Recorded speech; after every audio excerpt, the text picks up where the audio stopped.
Our final keynote speaker of the day is Dr. Kathleen Hicks, and I just found out in talking to her she used to actually live on Warden Field at one point in her life, so for all the midshipmen, and I think she's going to tell a little bit about that background, but I actually knew her dad because I was a midshipman here when he was serving. Small world, as they say. Dr. Hicks is the Henry A. Kissinger Chair and the Director of the International Security Program and a Senior Vice President at the Center for Strategic and International Studies, better known as CSIS. Prior to joining CSIS, she served as the Principal Deputy Undersecretary of Defense for Policy, responsible for advising the Secretary of Defense on global and regional defense policy and strategy pertaining to such areas as the Asia-Pacific and Persian Gulf regions, Syria, and Europe. A previous appointment as the Deputy Undersecretary of Defense for Strategy, Plans, and Forces provided her the opportunity to lead the development of the 2012 Defense Strategic Guidance and the 2010 Quadrennial Defense Review. Dr. Hicks has also been a senior fellow at CSIS and held a variety of career civil service positions within the Office of the Secretary of Defense, beginning as a presidential management intern and rising to the senior executive service. Dr. Hicks holds degrees from Mount Holyoke College, the University of Maryland, and the Massachusetts Institute of Technology. She's the recipient of the DoD Senior Professional Women's Association Excellence in Leadership Award, is a member of the Council on Foreign Relations, and on the National Commission on the Future of the Army, amongst many other types of activities she's involved with. Please join me in welcoming an individual who has served her nation faithfully for many years and significantly contributed to our armed forces strategies and policies, Dr. Kathleen Hicks.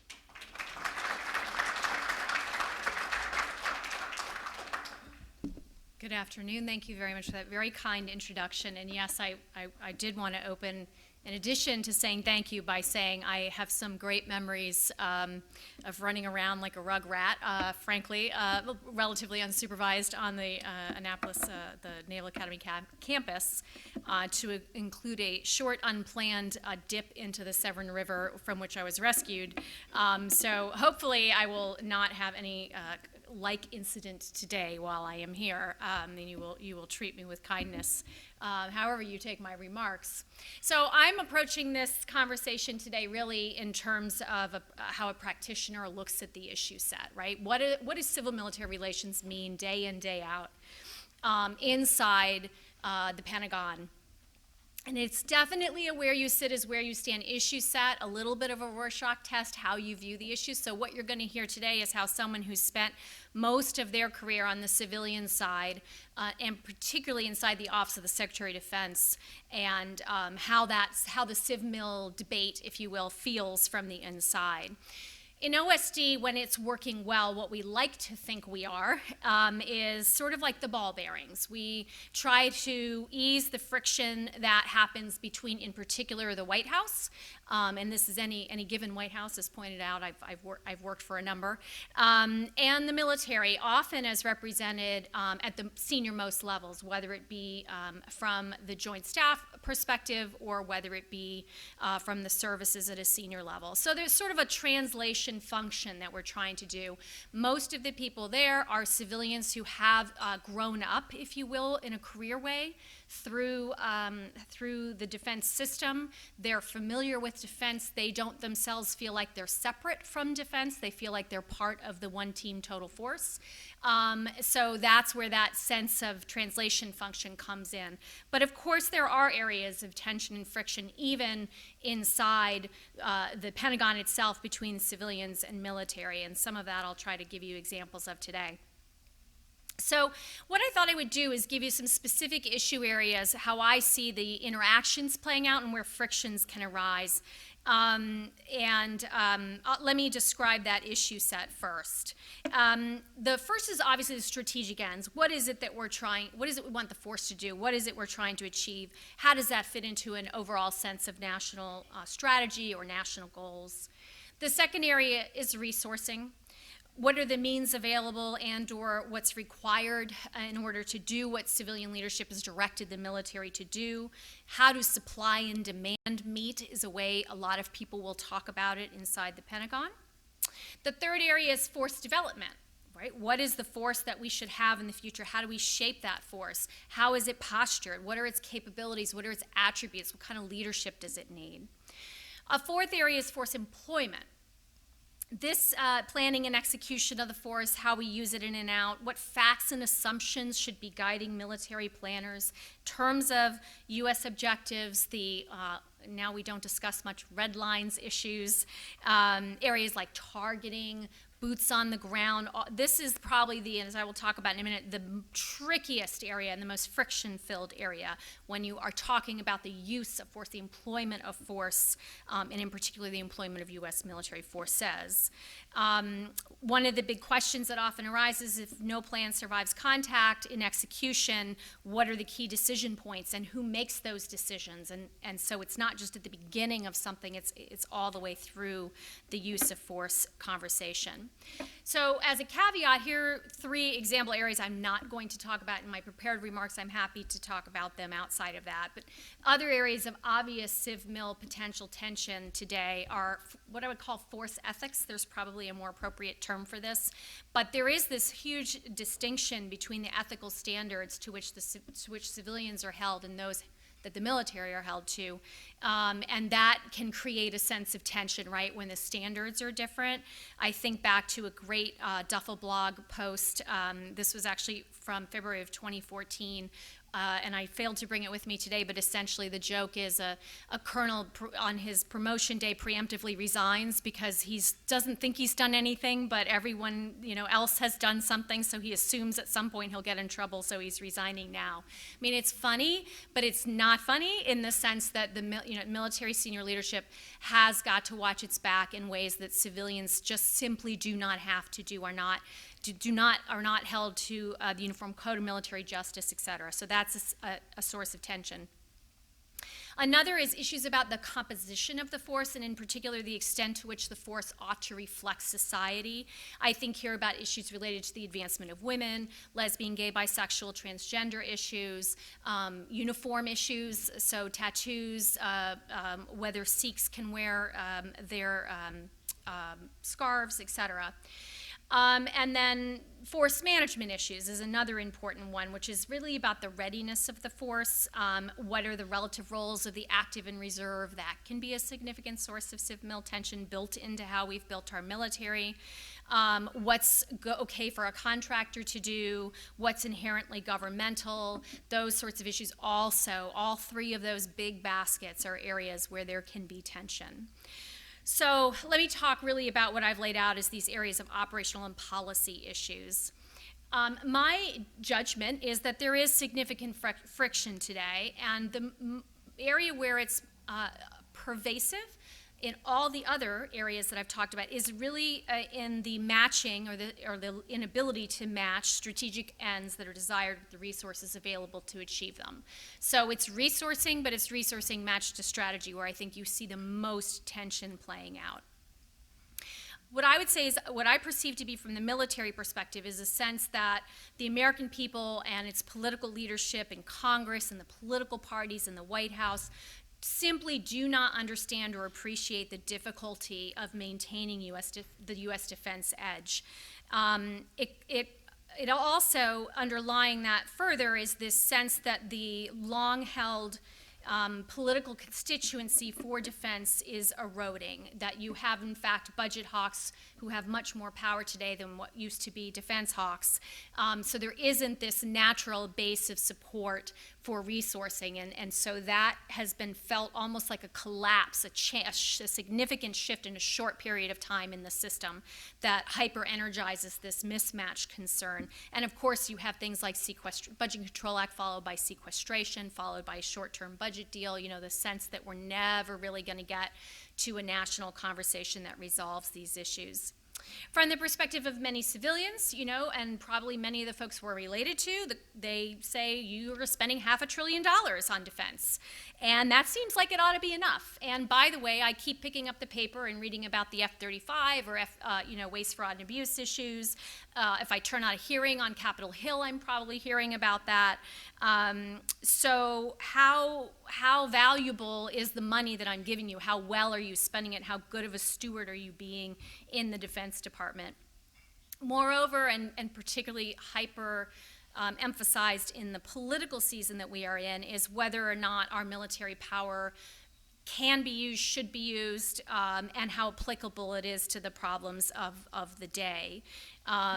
So there is this sort of overriding issue regarding resources. And then I'll just add, also very prominent now in the political season, is this issue of free riders, which is the term that President Obama used with regard to NATO, or the bad deals that Donald Trump has referred to. I picked the quote I was most able to say in public. For overseas basing, who pays for what, essentially, this idea that we're putting all this money in defense and no one else is spending on it. So that you have this heavy, overarching political environment. Civilians and military probably spread themselves across that, but I think what's really the distinguisher is that the military culture is a can-do culture. It's a, we will resolve this issue, we will get to go. And you're sitting inside a political system that can't seem to get to go in terms of how it views the broader context in which you have to do your job. So that again, pervasive in all the other areas I'm going to talk about, it's going to come back up, this resourcing issue. But let's start with strategy then, where in theory we should start, right? Divisions over strategy are quite routine, and they're not necessarily, just like in resources, easily divided between civilians and military viewpoint, but there are some areas where you can see some differences. Just picking off of the headlines from the last several years, issues of whether you arm the Ukrainians, right? Whether your perspective on that is coming from a military viewpoint or a civilian viewpoint. Whether you emphasize competition with China or cooperation with China, which is the more important factor that should drive our strategic thinking. What is it we want to achieve in the Middle East? Is there a strategy for the Middle East? Something, of course, that civilians debate themselves. Just picking up on that, you can see over multiple decades, this, which plays out mostly in the Middle East, but certainly around the world, is this conflict between how much we want to promote stability in regions and how much we want to support when it's in conflict with that democratic reform. So in the most recent decade, of course, this has been about the Arab Spring versus the stabilization of key allies and partners in the partner category, most specifically Saudi Arabia, Egypt.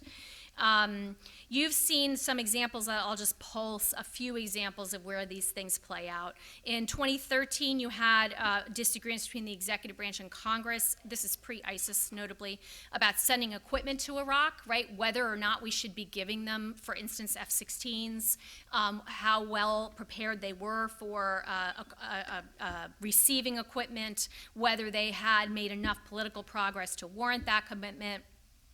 You had, similarly in Iraq, concerns pre-ISIS about allowing Iranian overflight in Iraq, and the concern we had with the fact that we thought Hezbollah was probably transporting, and surely was, transporting equipment into Syria, and what was our, should we hold Iraq responsible, and in part, should we withhold military equipment in order to do that? You also had, in the case of still Iraq, State Department and CENTCOM in the period after the U.S. withdrew forces, in this debate over whether we should normalize, which was the State Department term, normalize U.S. presence in Iraq by creating a normal embassy, which means very light on the military footprint, and a CENTCOM perspective that was a problematic approach. Another area you see played out very much in terms of civ-mil tension is that in many cases, particularly in places like the Middle East, you can have the military-to-military channel, for better or worse, being the strongest international relations channel that the United States has, and that also creates tension, right? So Pakistan's an obvious case. We would love the Pakistanis to be much more civilian-led, as that is sort of a national goal, and yet their strongest institution and our strongest conduit is through the military. So that creates tension. How do you weigh that military-to-military contact inside of a broader goal of trying to get them to civilianize and democratize? Also in that same vein, of course, is human rights and democracy issues that can, through all those reasons, come to seem secondary in many cases and can create tension both with folks on Capitol Hill and folks in the State Department or White House. So force development. There are a number of friction points on force development that you could see, again, manifest in day-to-day interactions. How should our forces be positioned in the Middle East over the long term is a good one to point out. I was in a meeting just yesterday, actually, where we were debating U.S. Army posture in Europe over the long term, and a civilian from OSD, I'm ashamed to say, said this should be left to the Army. And I said, that's a lovely thought, except, if it goes in Poland, that has meaning, right? It has meaning to the Russians, it has meaning to the Poles. If it goes in Germany, that has a different kind of meaning to the Baltic states and Poles. All these sort of force decisions may seem like they fit in one channel or the other. It would be just as bad if a civilian said this is entirely a political decision. There are operational implications. So often in force development issues, you're thinking through the full range of strategic implications, operational implications, pragmatic implications, meaning technical feasibility, dollars and cents, et cetera. And the political elements, if you will. So you have to keep all those things in your mind all at once. For the Navy in particular, I think where you're seeing this debate most recently play out is in the somewhat kooky debate, a technical word, between capability and capacity, which is a good debate, but described as posture versus presence. So I am very glad to see that the CNO sort of stamped out the fact that these are not actually in a dichotomy. But the capability versus capacity tension is very real, and it's happening in every service, and you can certainly see how it's playing out in the Navy. How much should we be investing in our portfolio in the high end? How much do we invest at the lower end? How much do we use the force day to day, particularly on the lower end, knowing it has some value at the higher end, like you're building allies, you're building partners, you're demonstrating deterrence, but it's eating up readiness for getting prepared at the high end. Those sorts of debates inherently bring in civil-military tension, right? Because if you're an administration and you've got a 4-year timeline, or maybe a 4-year at best timeline, you're thinking about how can I achieve my ends now. You're not thinking necessarily about what's the quality of that force 20 years down the road. What is my legacy, if you will? The imperative in the military is obviously you want to be ready today, but the return on investment of using those forces to achieve a political end of a particular administration is much further down usually than the idea of what the institution will bear as a cost over time. So as I said, the big one in all these areas really is force employment, planning and execution of forces. Syria has been a classic case, but it is just a case. I understand you've been through history today. Presumably Vietnam came up. Here you see plenty of that. Mistrust abounds when it comes to issues of force employment. Civilians want to know, are you, the military, trying to shape my decision-making by manipulating facts about force development? Are you shaping the way you describe things because you do or don't want me to do certain things, or are you just giving me the facts straight up? The military, on the other hand, wants to know, are you going to do something really stupid with what the information is that I tell you? And if I don't put my thumb on the scale, the chances of that goes up. And that's why you often hear these sort of leaked out conversations about the military claims the force size is going to be extraordinarily larger than, for instance, Senator McCain took great issue with the way the military, the department put forward force requirements for a no-fly zone in Syria. That's just very typical of that interaction, and it happens again inside DOD, it happens DOD to the White House, and it certainly happens executive branch to legislative branch. DOD's position on Libya is another great example, as Bob Gates made clear in his book. He made many things clear in his book, but one thing he made clear was that the Department of Defense was opposed to the United States getting involved in an operation in Libya. And a lot of the debate that was happening in and around that inside the department was about, frankly, this resources issue, this risk issue of we have the force employed 6 ways to Sunday. We're still in Afghanistan in large numbers. We cannot get ourselves into a reset posture, and you want to go do another operation, and what's the tail end of that operation? How does that end? That's a very typical use of force kind of tension that has to get played out.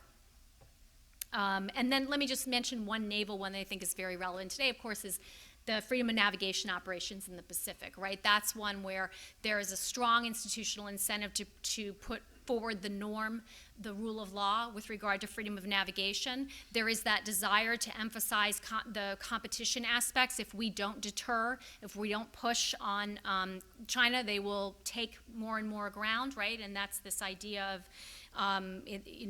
them taking piece by piece, getting to a new status quo. And yet inside the White House, part of the calculus is, well, I'm trying to get the Chinese on board on, you name it, climate, on an economic package, on cyber. And so do I really, how do I walk through the risk-reward calculus there? So what are some of the takeaways from these areas? Well, the first is that civilians need to give guidance. But people on both sides need to realize it really is just the start of a dialogue. I find, and this is a vast generalization for both civilians and military, the military in general craves predictability and pretty direct guidance. But in addition to direct guidance, they really like direction that they want. And so I used to love this line someone told me much earlier in my career, which was, well, we really need guidance. It was actually when Northcom was stood up. We really need guidance. We really need guidance. So OSD gave them guidance, and the same, Iron Major called me back and said, not that guidance. So, right, you have that natural tension of just tell us what you want to do and we'll do it. Well, yes, that is true. That is part of the military culture. But you don't like really bad guidance, right? It's a conversation. It's a dialogue if it's going to be healthy. When civilian guidance is missing, smart military members will frame key questions or assumptions to get it. That is, the people who do really well at that senior level, they tee up the questions. If they can't get the guidance they want, they start to say, okay, well, so an example might be there's a vote coming up on independence for South Sudan.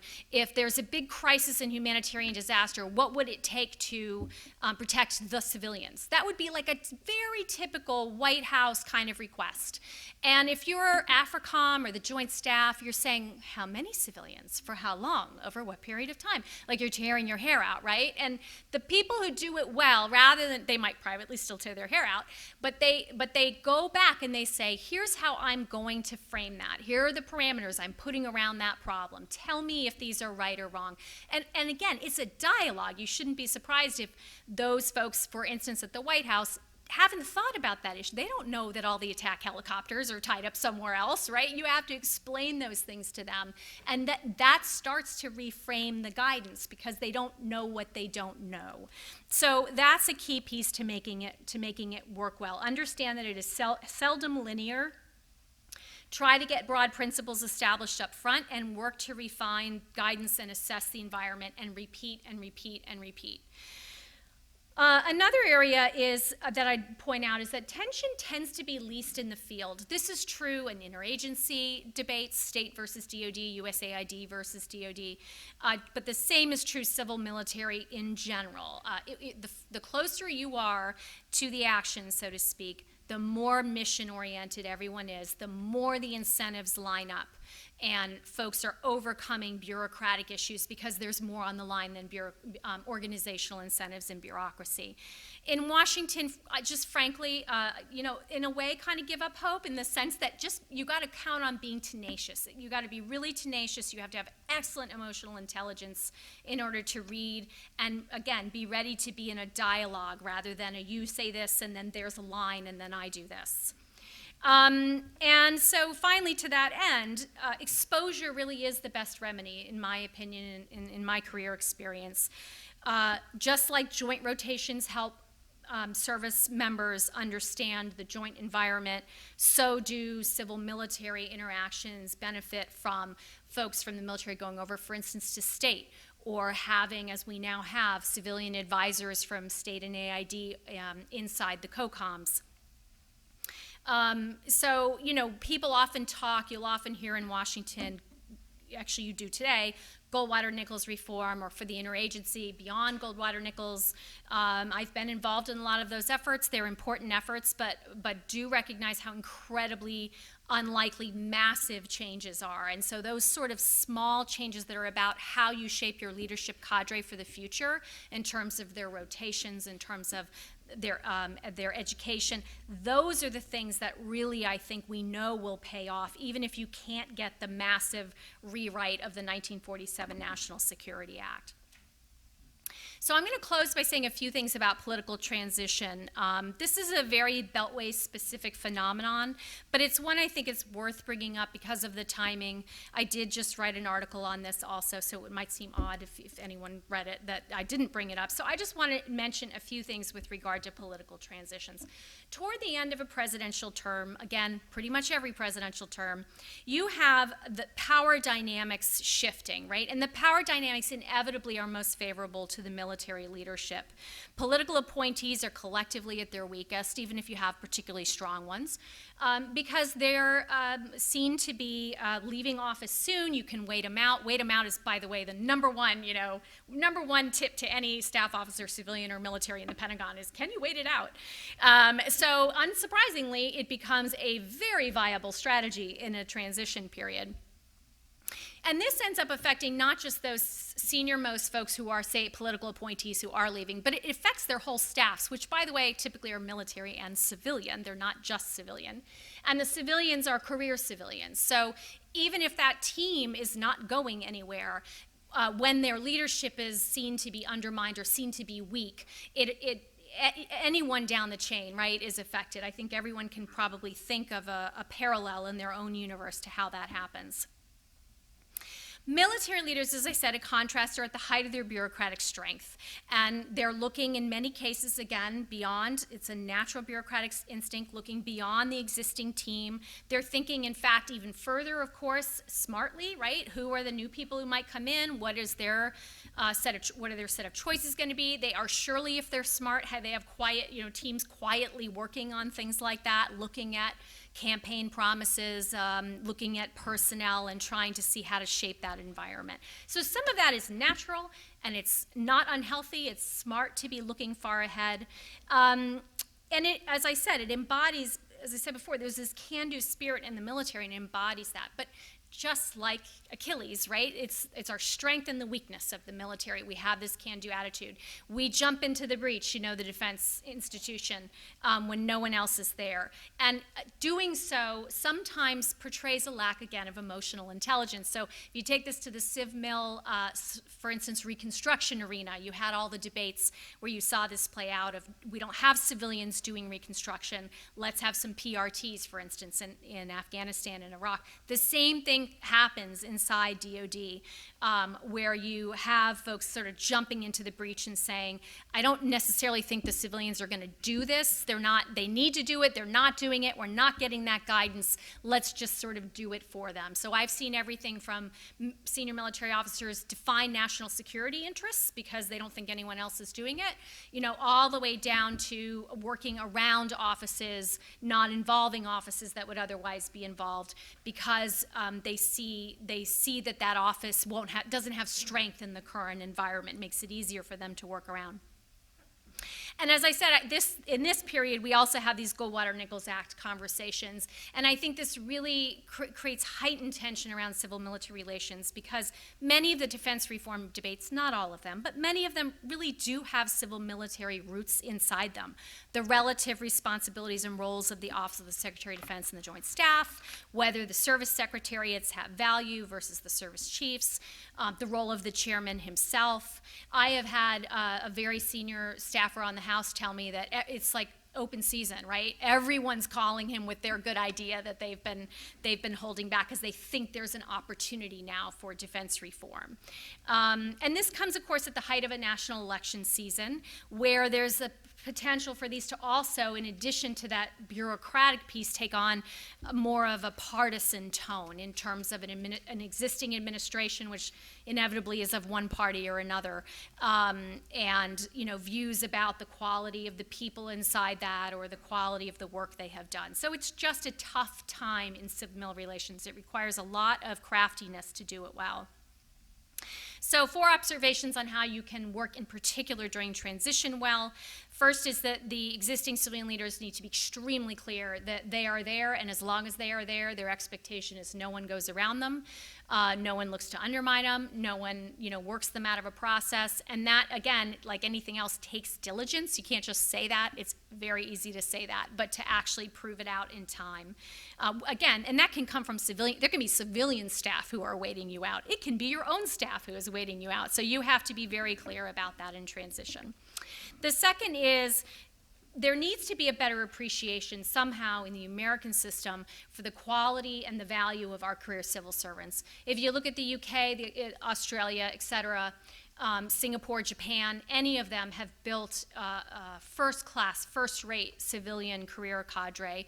I would argue in the national security arena, I'm not going to defend the entire federal government, but in the national security arena, similarly, you have a very strong, dedicated, mission-oriented core of people who are great battle buddies, and we often don't treat them that way. And that's really important going into the future, that we appreciate the value that those career people bring. We treat them as apolitical professionals, which they are. I've worked for all flavors of parties, and my job was to get my job done and make my boss look good, and that doesn't change regardless of party. But the other side of that, of course, is the military piece, which is civilians really need to appreciate that the military is there to provide an independent voice on operational matters. That has to be sustained. That respect for the military role and the unique experiences and operational judgment of the military needs to be continued on the civilian education side. It can get really tough, I think, for the military, in my experience, to stay pure, if you will, on operational matters. It's not uncommon to have sort of the nativism approach, if you will, which is you're working closely with senior civilians and you want to please, whether it's the Secretary of Defense or the President or the National Security, you want to please that person. You want to bring them answers they want to hear, like you're doing a really good job on this, even if they're not doing a really good job on this, so the United States can excel in this area. They also want to defend the choices they made inside the budget, right? That's a real problem when you have that truth to power issue arise, and again, I've seen that a number of times. You also have the opposite problem, as I mentioned before in the use of force examples, where you don't really trust them to make the decision.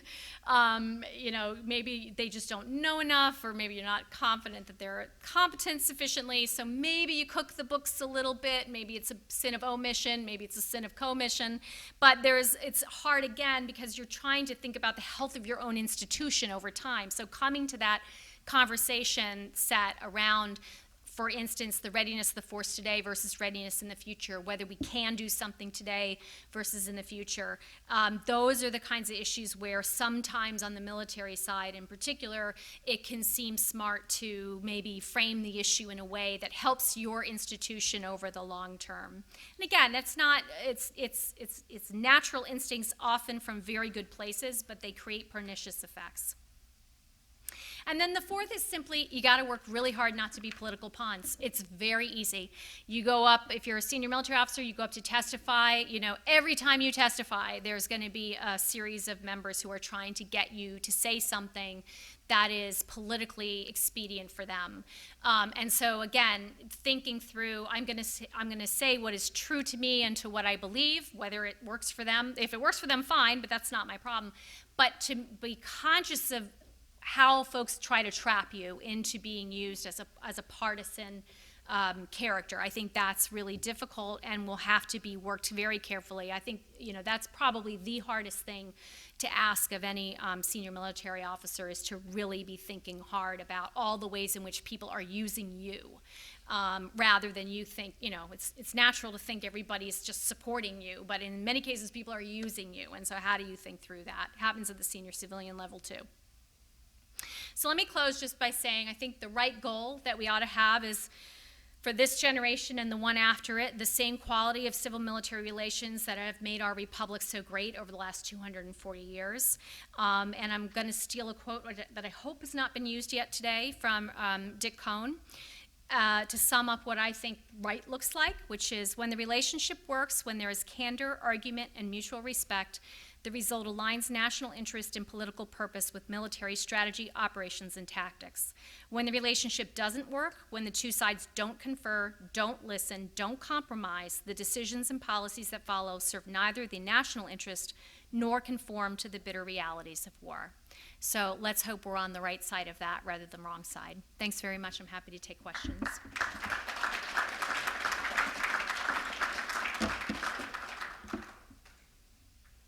Yeah. Question. I don't know the extent to which it sort of falls out along civil military lines, but humanitarian intervention. Yeah. It's a very complex issue. As you know, we sort of lurched from Somalia, Rwanda, Kosovo, Bosnia, Bosnia, Kosovo, now Libya. The perception, at least, is that the military is more generally skeptical about those sorts of interventions. And there is certainly also a perception that when we do them, force protection is really a very significant consideration. And at the same time, there's some concern that we do it ostensibly with a limited sort of focus on protecting people, but it's very hard to intervene in the name of people who are suffering egregious human rights abuses and not take some position on whether that regime ought to stay in power, right? So, Libya has turned out to be very complicated. So I'm just curious what the dynamics are, given that you've got some historical perspective on this. I think you have laid it out exactly right. The way I think that I guess I would say a White House or senior civilian leadership that maybe isn't as in tune to the military as those who work with it day to day. The piece they really lose, and I mentioned this before, is that sense of opportunity cost. I think that's where that ball bearings function, that translation function becomes very important, which is it is in some cases and probably some aspect of all cases about whether or not the tool can be effective in terms of what we've got, can it get there? Is it viable? What's the commitment really like over the long term? How will it be resourced?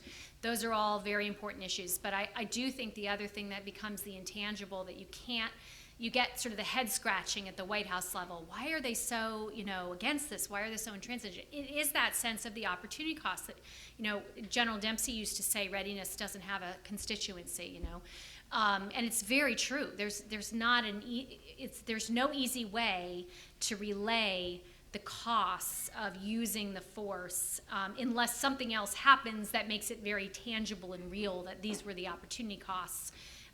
But in fact, those opportunity costs may play out, over a longer period of time in terms of what those forces didn't do in terms of their training cycle, et cetera. Now, having said that, I think you can find it very much depends on the humanitarian operation. You can find instances where, obviously the U.S. military, particularly with its expeditionary forces, does not put up any,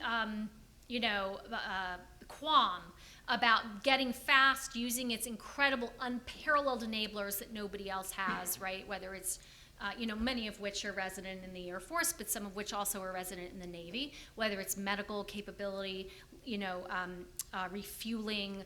Lift is obviously a huge one for humanitarian disaster. So if you look at everything from Fukushima, like let's pick those kind, to tsunami relief in general, such as the Ring of Fire one, to earthquakes. There are authorities that are specific for DoD to use, to tap into, to fund it. There are stockages. That's the easy case, and I don't think that those create much tension. Again, the can-do attitude of the military is, yeah, we can get something in there right away. But the next question is, who's behind me, right? Like Haiti, who's behind me? Who's coming in? Who this is actually their job and can take this on? Because I'm here to help in the, I get that I have unique capabilities, but I don't have unique capabilities for maintaining a humanitarian zone. There are many countries that can contribute to that. That's where I think you have to kind of parse the issue so that you can help translate to the military by virtue of not making it up, but in truth that there is a plan behind you this is proscribed in terms of how we're going to use you, and or in major cases, this is the mission. There, yes, we have fully described what the opportunity costs are, the places you couldn't go tomorrow if you're now in this other location. Haiti, South Sudan was my example before.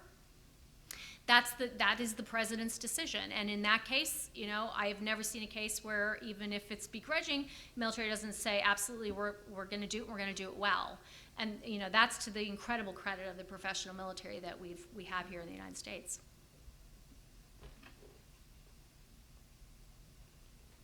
Yeah.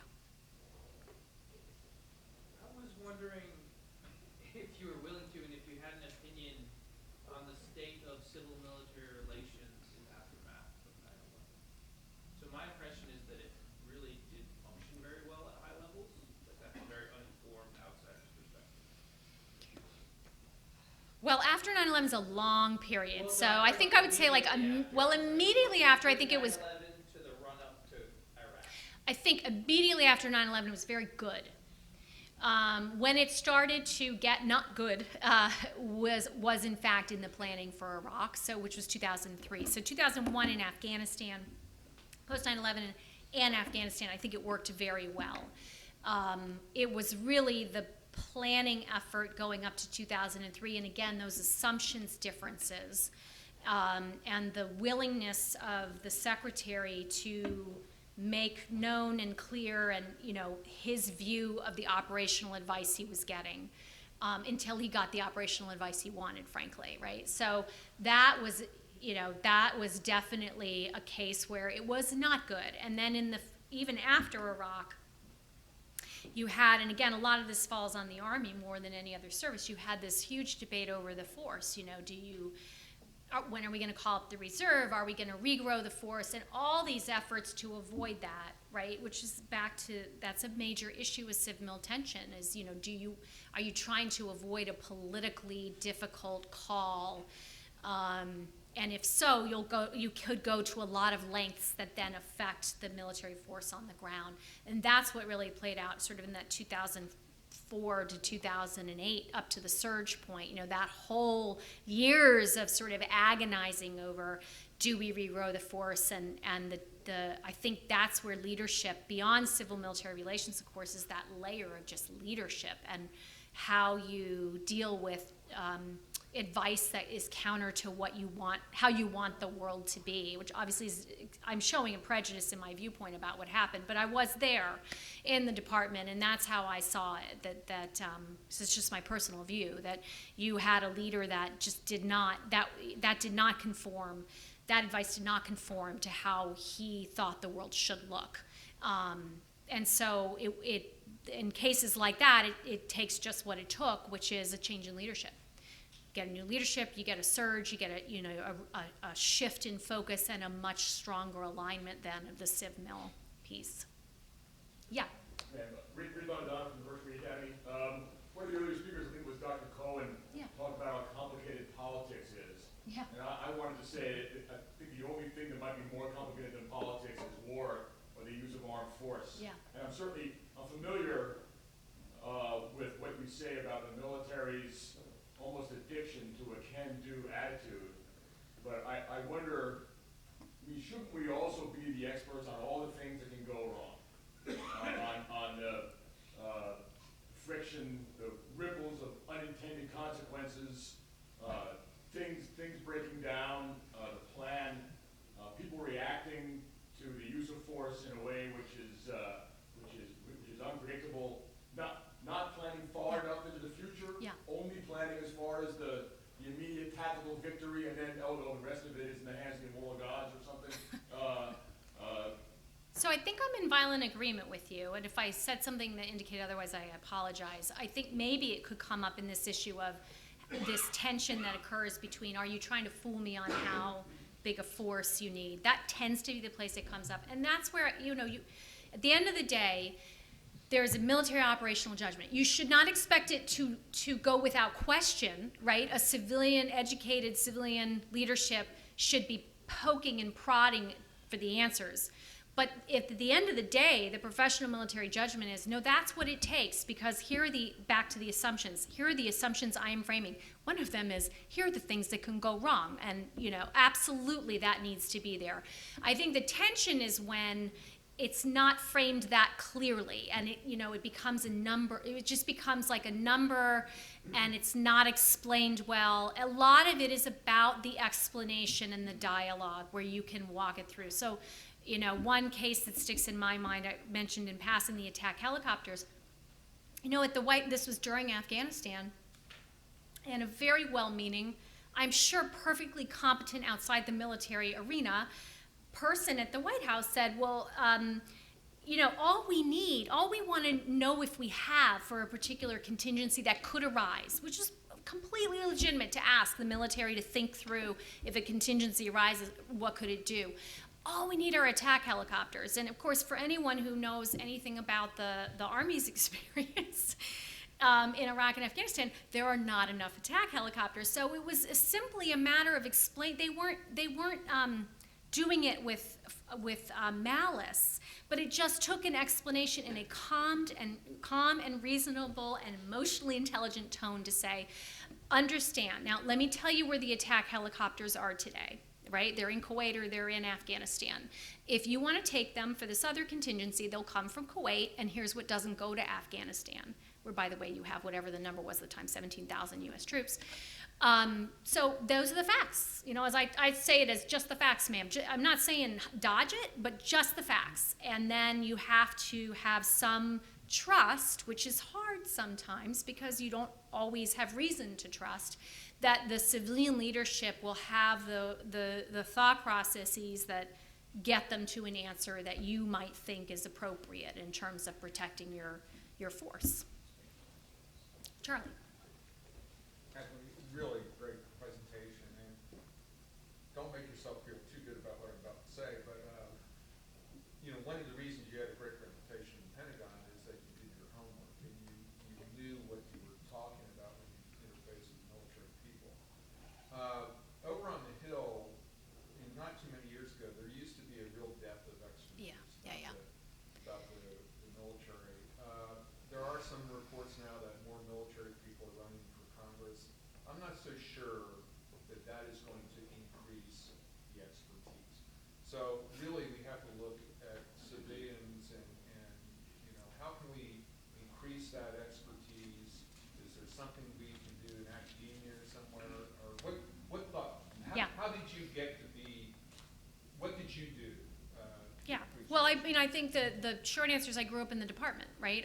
I started in DOD when I was 23 years old, much like many of the folks who are going to come out of here, and I didn't stop for a long time. I'm only 25 now, so it's amazing how much I've done in 2 years. So I think that's the real answer.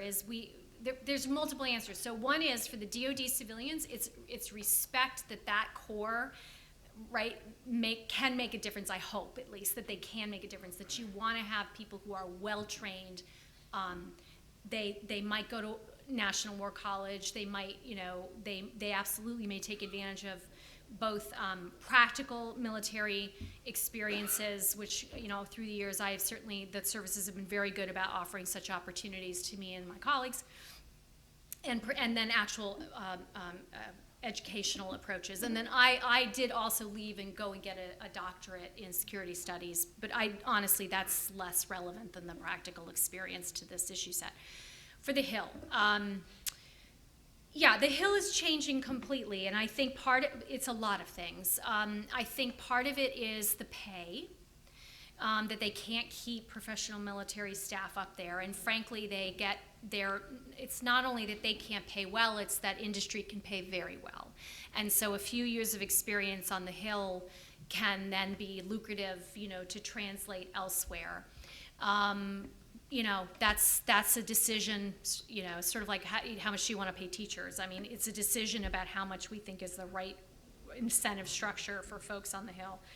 And so you have a much younger, and you've had major turnover. You had a sort of a whole wave of, I hope I'm right about sort of 60s era senators and congressmen who were there for a very long time who left, right? And so you have a new waves of folks who've come in, and they're hiring fresh folks. Now, they're often hiring vets. They're hiring people who are coming out of Iraq and Afghanistan. That's very, very common. So it's not like their staff have zero military exposure, but they haven't been seasoned in Washington, which is, for better or worse, a lot of it does become about those higher level policy, little p, think of that broadly, policy debates, overall force structure, right? Overall, how you train the force overall. So they have these experiences that are very relevant and helpful to them, but it's one set of experiences.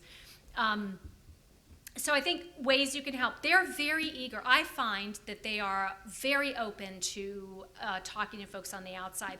I was at CSIS from mid-2006 to early 2009, and we talked to the Hill for sure. But today, the Hill is very engaged with us because frankly because they need that support. I think folks who work in the executive branch who choose to make it a priority to work with the Hill as opposed to avoid the Hill, which is a common strategy, they find that there's far more opportunity for interaction because they understand that they want the help. They're not again, I'm greatly generalizing a whole class of people here, but generally speaking, they do not believe they have all the answers, and they are looking for those interactions. So yes, I think opportunities, it's very hard to get them off the Hill, so you got to I think academic institutions absolutely can do things. I encourage you to think about what can you do on the Hill. Can you bring the event to them? I think papers are not terribly helpful to them. In-person experiences are far more likely to get reactions. So it might be, they are the last bastion of college behavior. If you offer pizza, they'll show up. They are underpaid. So yeah, if you have a conference with the lunch on the Hill on issues you think are important to them, they will show up. And that's the beginning of a dialogue, exchange of cards, et cetera, for a conversation. So I do think the Hill is a big piece of it. I think the will is there among the people who join to do security work. But they're just there so short a period of time often, and they don't have the depth, and they don't have the number of people that they really need for oversight, frankly, and they don't have the depth of experience left in their staff to get it all in-house. So they're looking outside for help. Yeah, Chris. You talked a little bit about Northcom Yeah. being set up, and that was the same issue. And then later on, Yeah. Secretary Gates tried to help the State Department with resources to align mission and functions across the larger national security community.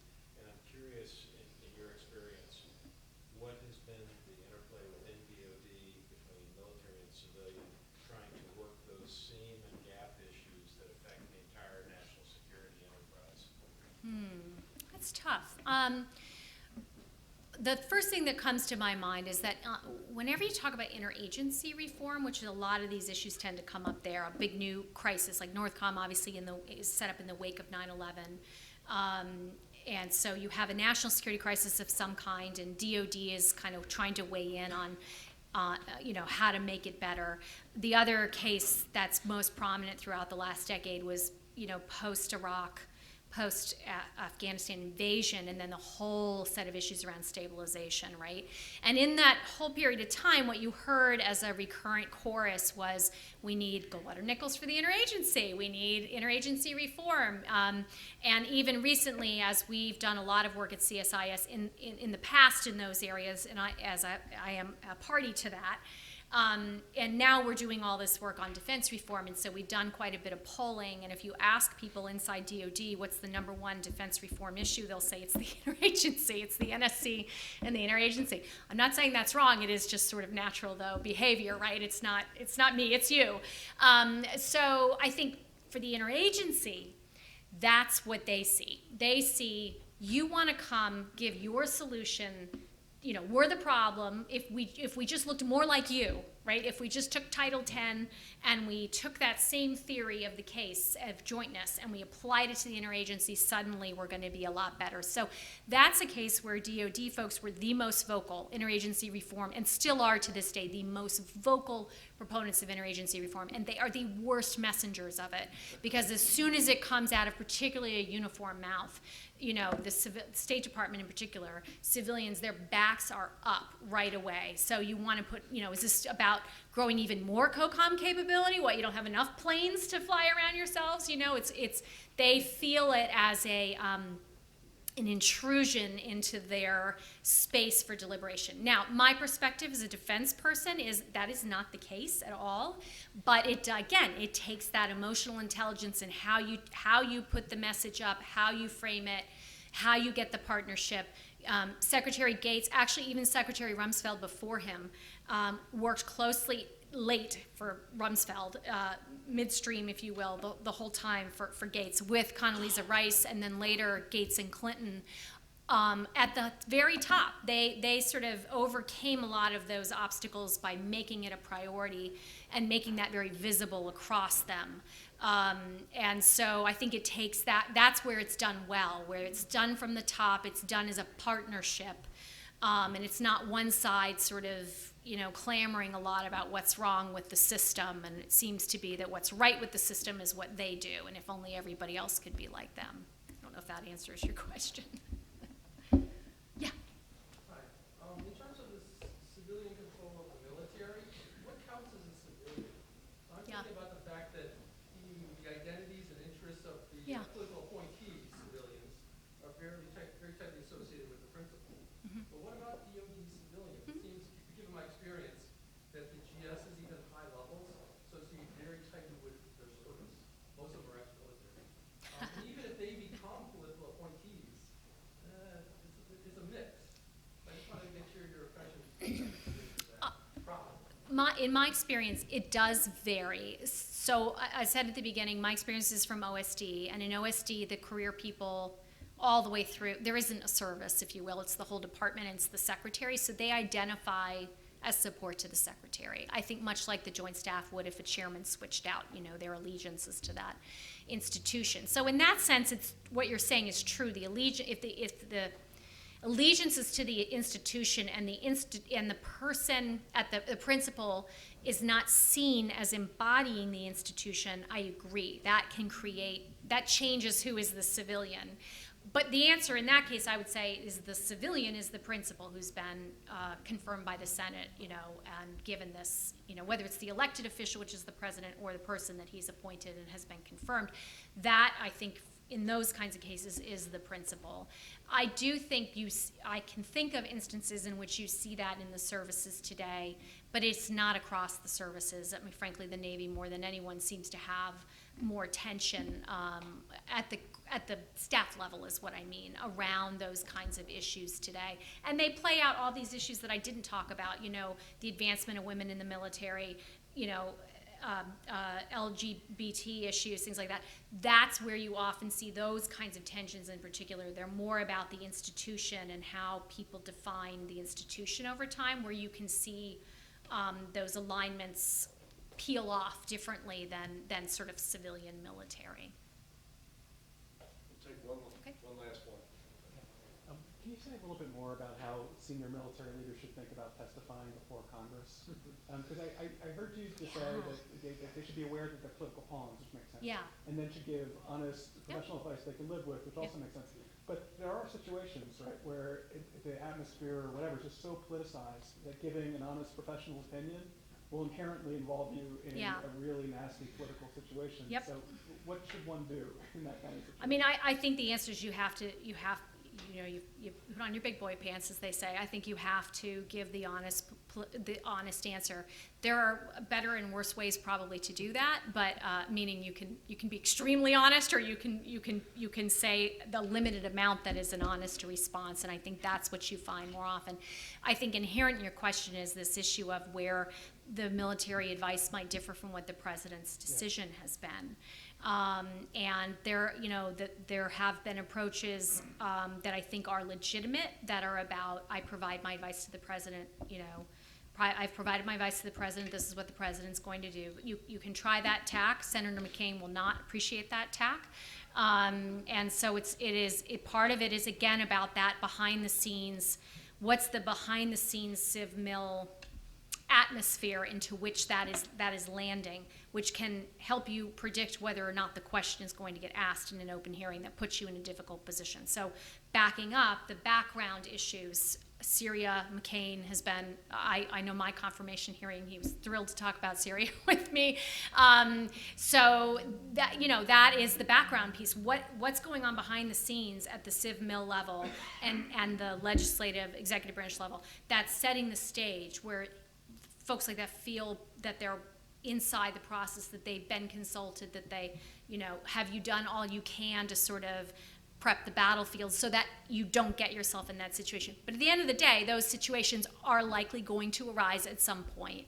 That's how I would take it. I am myself not a senior military officer, so I defer to those who are as to whether that is even practical the way I've laid it out, but that's where I think I've seen it done well. General Dempsey probably was the one who was most in the crosshairs over Syria routinely, but it was often off mic, the conversations as best I knew them from first and second hand accounting between him and, in that case, Senator McCain. The really hard, as hard as it was in open hearing, the conversations off mic, if you will, were the really hard hitting conversations. And so part of that is about, providing your best military advice, not only to the president and the secretary, but to be willing to give a sense to Congress about where you stand on issues. That's tricky.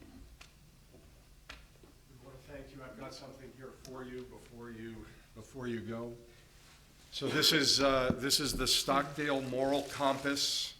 That is one to put right on your desk to just always remind you to stay true north, which you obviously have through an entire career. We thank you for your service and for your great talk. Thank you so much.